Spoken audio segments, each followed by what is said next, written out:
In every case of toxic empathy, the true victim is ignored. When it comes to stories of illegal immigration, toxic empathy will make you focus on the plight of those who are being deported while ignoring the true victim, which is Lake and Riley, the American citizens. When they focus on transgenderism, they will tell you this heart-wrenching tale of a child feeling like they are stuck in the wrong body. They will ignore the stories of the children whose bodies have been irreversibly butchered, whose fertility has been stolen from them. They will ignore the female athletes who have been forced to change alongside a male who has declared himself a female.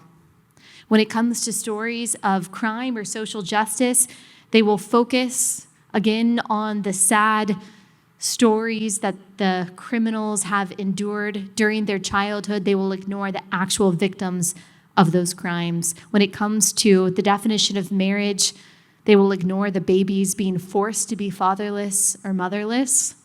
When it comes to abortion, they will ignore the baby. And instead of just feeling what the media wants us to feel, or our friends, or even our family members, or, Lord forbid, some kind of phony pastor in your life who is propagating this stuff, we have to think. Because Christians are called to love primarily, not empathy. We are called to love, not empathy. Empathy can be a form of love, or it can be a form of hate. Empathy that leads us to love a person can be powerful. Empathy that leads us to lie to a person is cruel. And here's how we define love. And we don't have to define it. Praise God. This is why I love the Bible. We really don't have to do that much work. God really was, like in the first chapter of the first book of the Bible, he was like, I'm going to define gender, marriage, and the sanctity of life because y'all keep arguing about this. Verse 27, the first chapter of the first book of the Bible, as an aside to what I'm about to say, he says he created us male and female in his image. He created us. So right there, in his image, the sanctity of life. 2, male and female, the definition of a woman. And 3, he created male and female to come together in marriage, be fruitful, and multiply, the definition of marriage. First chapter of the first book of the Bible. I love the clarity that God gives us. And in 1 John 4:8, we read that God is love. The God who is the creator of the universe. Genesis 1:1, the most controversial verse in the Bible, that in the beginning God created the heavens and the earth, because if he is the authority over all of it, if he created all of it, then he gets to say what is and what isn't, what's right and what's wrong, what's true and what's false, what's good and what's bad. And the God who defines all things because he created all things, in 1 John 4:8, we read that he is love. So he who is love also gets to define love. And again, so clear. I'm so thankful for this. He defines it for us in 1 Corinthians 13. 1 Corinthians 13:6, love, among other things, never rejoices in wrongdoing, but rejoices with the truth. Empathy, because it just feels how someone feels, is not concerned with the truth. But love, we read by the God who is love, who created all things. It is never rejoicing in wrongdoing, but always rejoices with the truth.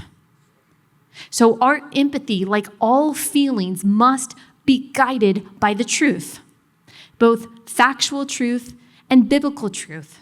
So in any story, but in particular when it comes to the subject of abortion, we ask ourselves, what is factually true about this story that the media is telling me?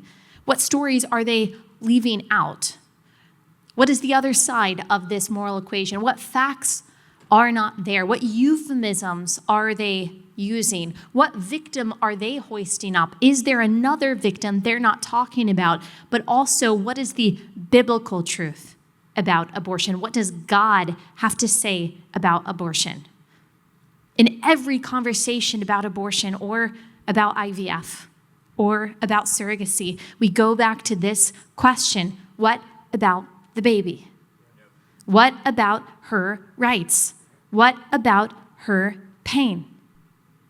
You will be told, as I have been told many times, as I was told in the summer of 2020 for asking some questions about Black Lives Matter and social justice within the church, as I have been told many times leading up to elections that I am unempathetic because I am pro-life, or that I am unloving because I am anti-abortion. You will be told that you lack compassion, that you lack love.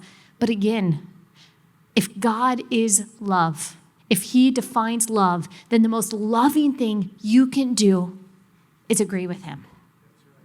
The most loving thing we can always do is agree with God. And God will never do what toxic empathy demands of you, and that is affirm sin, agree with lies, or assent to destructive policies.